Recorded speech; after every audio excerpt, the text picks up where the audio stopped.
నమస్తే, welcome to ANN. నేను మీ లక్ష్మీ, నాకు నరహరి శెట్టే. మరి మనందరికీ తెలుసు రోజా, ఈవిడ గురించి ఎంత తక్కువ చెప్పుకుంటే అంత మంచిది.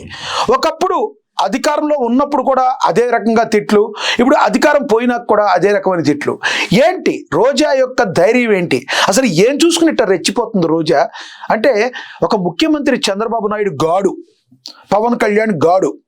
అసలు ఒక ముఖ్యమంత్రిని అలాగే ఉప ముఖ్యమంత్రిని మాట్లాడాల్సిన మాటలా అని చెప్పి చాలా మరి కంట్రోల్ చేసుకుంటున్నారు మరి కూటమి నేతలు కానీ నాయకులు కానీ. ఇవి మాట్లాడే విధానం అందరికీ చిర్రెత్తుకొచ్చేటట్టుగా ఉంటుంది.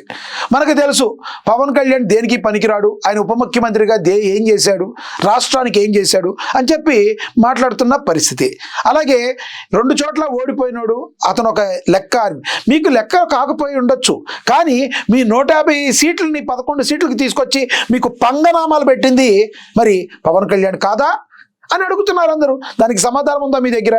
ఎందుకు ముఖ్యమంత్రి స్థానానికి ఉప ముఖ్యమంత్రి స్థానానికి మీరు గౌరవం ఇవ్వరు? మీ ఇంటికి ఎంత దూరమో మా ఇంటి దగ్గర నుంచి మీ ఇంటికి అంతే దూరం కదా. మరి మీరు పెడితే వాళ్ళు ఊరుకుంటారా? పవన్ అభిమానులు ఊరుకుంటారా? మిమ్మల్ని కూడా ట్రోల్స్ చేస్తారు. ఆ తర్వాత మమ్మల్ని తిట్టారు, మా నాన్న తిట్టారు, మా అమ్మని తిట్టారు, మా అమ్మాయిని తిట్టారని మళ్ళీ మీరే ఎడుస్తారు. ఎందుకంటే రోజా గారు మీకు ఇంత నోటి దోల దేనికి? మంచిగా ఉండొచ్చు కదా అని అడిగే వాళ్ళ ప్రశ్నలకి మరికొంతమంది సమాధానం చెప్తున్నారు. వాళ్ళేం చెప్తున్నారు అంటే, లేదు నగిరి నుంచి మరి ఇన్ఛార్జి పదవి నుంచి పదవి ఊస్టింగ్ అయిపోయింది, ఏదో ఒక రకంగా ఫేమస్ అవడానికి మామూలుగా యూట్యూబర్స్ ఉంటారు కదా, ఏదో రకంగా ఫేమస్ అవడానికి పిచ్చి పిచ్చి మాటలు మాట్లాడుతాం. గత కొన్ని రోజుల నుంచి చూస్తున్నాం కదా. అది అనసూయ విషయం ఏదో జరుగుతుంటే అన్వేషణ యూట్యూబర్స్ మాట్లాడుతుంటే ఇంకొక ఆయన వచ్చాడు నేనున్నానని, అనసూయ ఫ్యాన్స్ అసోసియేషన్ అధ్యక్షుడు అంట. అలా ఫేమస్ అవడానికి ఏ రకంగా మరి పిచ్చి కుయుక్తులు పొందుతూ ఉంటారో ఆ రకంగా మీ ఇన్ఛార్జి పదవి ఊస్టింగ్ అయిపోతుంటే ఏదో రకంగా లైన్ లైఫ్లో ఉండడానికి మీరు పవన్ కళ్యాణ్ని చంద్రబాబు నాయుడిని ఏకవచనంతో పిలిచి మాట్లాడుతున్నారా అన్నట్టుగా మరి అందరూ కూడా ప్రశ్నిస్తున్న పరిస్థితి.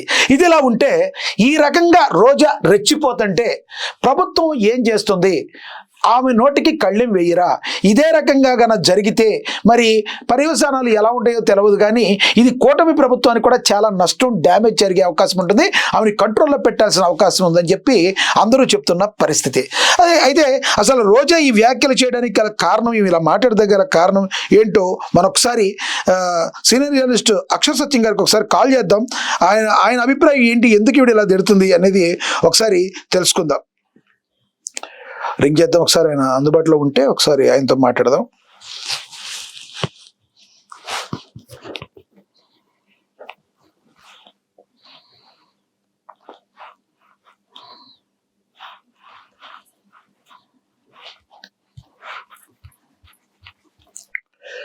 రోజా గారు ఈ రకంగా మాట్లాడటాన్ని ఎవరు కూడా హర్షించరు, నెంబర్ 1. ఎందుకంటే ఆవిడ ఎప్పుడూ కూడా హలో అక్షర్ సత్యం గారు నమస్తే అండి. నమస్తే సార్. అక్షర్ సత్యం గారు, మీరు వినే ఉంటారు, మన రోజా గారు ఎవరైతే ఉన్నారో మరి ప్రభుత్వం మీద దుమ్మెత్తిపోయటం, చంద్రబాబు నాయుడు గాడు, పవన్ కళ్యాణ్ గాడు అని ఇలా ఏకవచనాలతో మాట్లాడతాన్ని ఎలా చూడాలంటారు? అసలు ఇప్పుడు ఆవిడ మాట్లాడడానికి గల ప్రధానమైన కారణం ఏమంటారు? ఒక సీనియర్ జర్నలిస్ట్గా చెప్పండి మీరు. చంద్రబాబు నాయుడు గాడు అంటే మరి అయితే చంద్రబాబు నాయుడు గాడు కింద పనిచేసింది కదా ఆమె. సైకిల్ తొక్కుకుంటూ ఖర్చా చేసుకుని సైకిల్ తొక్కుకుంటూ చంద్రబాబు నాయుడే దేవుడు, చంద్రబాబు నాయుడు ముఖ్యమంత్రి అవ్వాలి, రాజశేఖర రెడ్డి కొడుకు ఫ్యాక్షనిస్టులు అని విమర్శలు చేస్తూ తెలుగుదేశం కింద పనిచేసినట్టు ఆమెకు తెలియదా చంద్రబాబు నాయుడు గాడు అన్న విషయం? ఆమె తెలుగుదేశంలో ఉన్నప్పుడేమో రాజశేఖర రెడ్డిని తిట్టింది, రాజశేఖర రెడ్డి పార్టీలో ఉన్నప్పుడేమో తెలుగుదేశాన్ని తిడుతుంది. రేపు పొద్దున ఏ బీజేపీలోకి వెళ్తే మళ్ళీ జగన్ తిడుతుంది. ఆమె మాటగా విలువ పాడు ఏమన్నా ఉంటుందా? నన్ను రేపు చేస్తామన్న మనిషి, ఇలా ఏలు చూపించిన మనిషి, నోట్ల ఐస్ ఫ్రూట్ అన్న మనిషి, ఆమెకి వాల్యూస్ ఏమన్నా మనిషి. ఏం చెప్తామండి? ఏ రాజకీయ పార్టీ ఉంటే ఆ రన్లో ఒక మహిళను కూడా తెలుసుకోకుండా ఇప్పుడు రాజకీయ విమర్శలు చేయొచ్చు, ఖచ్చితంగా చెయ్యాలి. ప్రతిపక్షం వాళ్ళు అనేవాళ్ళు అధికార పార్టీ మీద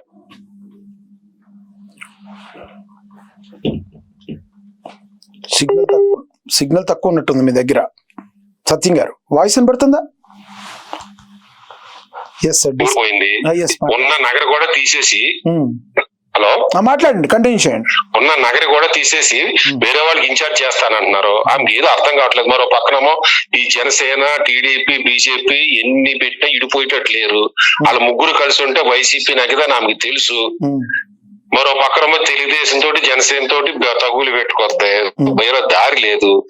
వయసు అయిపోయింది. సినిమాలు చేద్దామంటే వయసు అయిపోయింది. అమ్మమ్మ పాత్రలు ఎత్తారు. ఎవడో పట్టించుకుంటాం లేదు ఆమెని. సో పట్టించుకోవడం కోసం నేను ఉన్నాను, నేను ఇంకా పాత రోజేని అనుకుంటున్నామే, నేను ఉన్నానని చెప్పుకోవడం అయితే ఇంకొకటి, ఉంటుంది.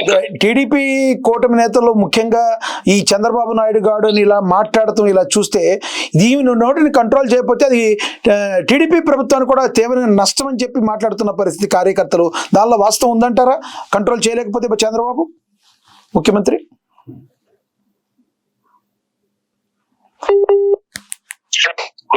మన వైసీపీ ఓడిపోవడానికి కారణం ఏంటంటే, హలో వినపడుతుంది, చెప్పండి ప్లీజ్. మొన్న వైసీపీ ఓడిపోవడానికి కారణం ఒక రోజా, ఒక పేరుని. మీ దగ్గర ఏదో డిస్టర్బెన్స్ వస్తుంది సత్యం గారు, మీకేదో కాల్ వస్తుందా? మీకు ఏదన్నా? ఎస్ అక్షర్ సత్యం గారు, ఒకసారి కట్ చేసి చేద్దాం. ఈయనకి ఏదో డిస్టర్బెన్స్ వస్తుంది ఆయన దగ్గర.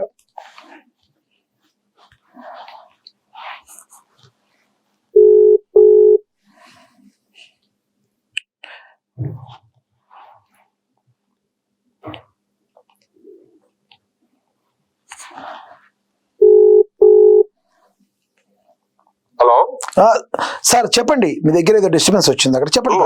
ఆమె నిజంగా అటువంటి ఆమెకి కౌంటర్ ఇచ్చినా గానీ ఆమె నోట్లో నోటు ఎవరు పెడతారండి? తలా తోకాలేని మాటలు మాట్లాడుతుంటది ఆమె. జెండా కూలీలు అంటదే. జెండా కూలీలు అంటే మళ్ళీ రాజశేఖర రెడ్డిని తిట్టేంతుంది.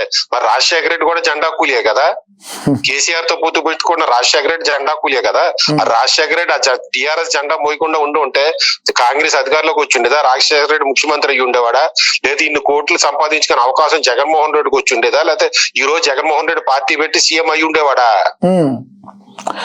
కేసీఆర్ జెండా కూలి కాంగ్రెస్ జెండా మోయకుండా ఉంటే టీఆర్ఎస్ పార్టీ బతికి పట్టకట్టు ఉండేదా? లేకపోతే నిన్న తెలంగాణ ఏర్పాటు ఉండేదా?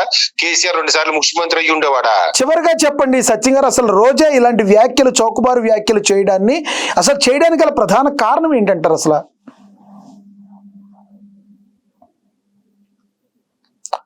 నా వాయిస్ వినపడుతుందా? అంత గట్టిగా మంచి పదవులు వస్తాయి రేపు పొద్దురు గట్టి. ఎస్ చెప్పండి. ఇప్పుడు ఎంత గట్టిగా తిడితే అంత గుర్తింపు వస్తుందనే నమ్మకం ఆమెకి. అదే పార్టీ అధ్యక్షుడు తిట్టి, జగన్మోహన్ రెడ్డి గారు తిట్టి, ఏంటి నువ్వేం మాట్లాడుతున్నావు, ఏదైనా విలువైన ఇప్పుడు నువ్వు జెండా కూలి అంటే వాళ్ళు నా నాన్న కూడా తిట్టేంతున్నావు, నువ్వు చచ్చిపోయిన మా నాన్న ఎందుకు తిట్టేంతాను, నువ్వు నోరు అదుపులో పెట్టుకొని అన్నాడు అనుకోండి, రెండోసారి మీరు చచ్చిపోయిన మా నాన్న ఎందుకు తిట్టిస్తావు అంటే ఇంకొకటి వచ్చింది మనకి గుర్తుకొచ్చింది. ఇప్పుడు గత నిన్నటి నుంచి కూడా ఫేమస్ అయింది కేఏ పాల్ గారు ఉన్నారు, తెలుసు కదా మీకు. కేఏ పాల్ గారు పవన్ కళ్యాణ్ గారిని పెద్ద తిట్లు తిడుతున్నారు. మరి రాజశేఖర్ రెడ్డి ఏ రకంగా చచ్చిపోయాడో నువ్వు కూడా అలాగే చచ్చిపోతావని శాపనార్థాలు పెడుతున్నారు. నేను ఒక ప్రార్థన చేస్తే మీరు ఏమైతారో తెలియదని పవన్ కళ్యాణ్ అకారణంగా తిడుతున్న పరిస్థితి. అసలు కేఏ పాల్ ఇలా అకారణంగా పరిస్థితి తిట్టడానికి కారణం ఏంటి? రాజశేఖర్ రెడ్డి చచ్చిపోయినట్టు చచ్చిపోతావు. ఎస్ చెప్పండి సార్. ఇప్పుడు రాజశేఖర రెడ్డి గారు ముఖ్యమంత్రి 2004లో ముఖ్యమంత్రి కాకనంత వరకు కేఏ పాల్ ఒక ప్రముఖ వ్యక్తే ప్రపంచంలో. అవును, చెప్పండి. అనేక దేశాన్ని ఇన్ఫ్లుయెన్స్ చేసే వ్యక్తి కేఏ పాల్. రైట్. రాజశేఖర రెడ్డి ముఖ్యమంత్రి అయిన తర్వాత అతను పతనం స్టార్ట్ అయింది. దానికి కారణం ఎవరన్నది కేఏ పాల్ కూడా తెలుసు. వాళ్ళని వదిలేసి తన పతనానికి కారణమైన వ్యక్తులు వదిలేసి ఇప్పుడు రాజశేఖర్ ఏ వ్యక్తుల కుటుంబాలు పెంచుకోవడం కోసం కేఏ పాల్ అణిచివేశారు అన్నది కేఏ పాల్కి తెలుసుండి వాళ్ళని ఆ కుటుంబాన్ని వదిలేసి పవన్ కళ్యాణ్ మీద చెప్పించున్నాడు అంటే కేఏ పాల్ కి మెంటల్ మెచ్యూరిటీ లేదని చెప్పాలి, లేదా అతనికి ఒక వాల్యూ లేదని చెప్పుకోవాలి. లేదు కేఏ పాల్ కి అంత శాపనార్థాలు అంత గట్టోడైతే తన నేను ఒక ప్రార్థన చేశానంటే రాజశేఖర రెడ్డి ఎట్టా చచ్చిపోయాడో నువ్వు కూడా అలా చచ్చిపోతావు. ఇప్పుడు రాజశేఖర రెడ్డి చచ్చిపోవడానికి కేఏ పాల్ ప్రార్థనకే చనిపోయాడు అనుకుందాం సార్, నిజమే అనుకుందాం. ఇప్పుడు మరి అంత ఇప్పుడు దేవుడితో సమానమే కదా. మరి అంత దేవుడు అనేవాడు అయితే అంత ఉన్నత స్థాయిలో ఉన్న వ్యక్తి పతనం ఎందుకు అయిపోయాడు అన్న కిందకి కేఏ పాల్ మాటలంటే ఏదో మెంటల్ బ్యాలెన్స్ లేని వ్యక్తి మాటలు అంటారు. ఆ బతుకు దిగజారిపోయిన కారణం ఏంటి? తన బతుకు తన ఎందుకు సరి చేసుకోలేకపోతున్నాడు. రైట్. ఇవాళ పిచ్చోళ్ళ మాట్లాడడానికి కారణం ఏంటి? తన పార్టీకి వస్తే కనీసం 1000 ఓట్లు కూడా రాలేదు కదా, మరి దేవుడే కదా 10,000 ఓట్లు తెచ్చుకోవచ్చు కదా. రాజశేఖర రెడ్డి చంపించేసి అంత హోదా ఏంటి, అంత దైవభక్తి ఉన్నవాడు, అంత దేవుడితో సమానమైన వాడు అయితే అతను మనసులో చెప్పి నాకు అబ్బర్ నాకు 1,00,000 ఓట్లు చెప్పి తీసిరని నా బాక్స్ లో చేపించేసుకోవచ్చు కదా. రైట్. తన జీవితాన్ని నాశనం చేసిన వాళ్ళ మీద చెప్పించవచ్చు కదా. రైట్ అక్షర్ సచిన్ గారు, మీ యొక్క అభిప్రాయాన్ని తెలియజేసినందుకు ధన్యవాదాలండి. ఏదేమైనప్పటికీ కూడా థ్యాంక్ యూ సార్.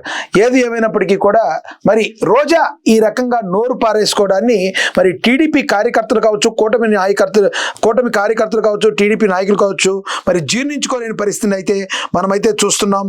ఎందుకంటే మరి ఒక వ్యక్తి ఏదైనా మాట్లాడినప్పుడు ఆ వ్యక్తికి మరి ఒక మంచి బుద్ధి అనేది ప్రసాదించాలని భగవంతుడు కోరుకుంటూ ఉంటారని చెప్పి చెప్తూ ఉంటారు. వైసీపీ నేతల చెవుల్లో నుంచి రక్తం కారేలా మాట్లాడటంలో ప్రసిద్ధులు. అధికారంలో ఉన్నప్పుడు లా భాష వాడటంలో డిగ్రీలు పిహెచ్డీలు చేశారు ఈ రోజా అని. వారి భాష విని విని విని విని ప్రజలకు చిరాకేసింది. వారి దరిదాపుల్లో కూడా రాకుండా ఓడించారు. అయితే వారికి భయం అనేది కలగలేదు.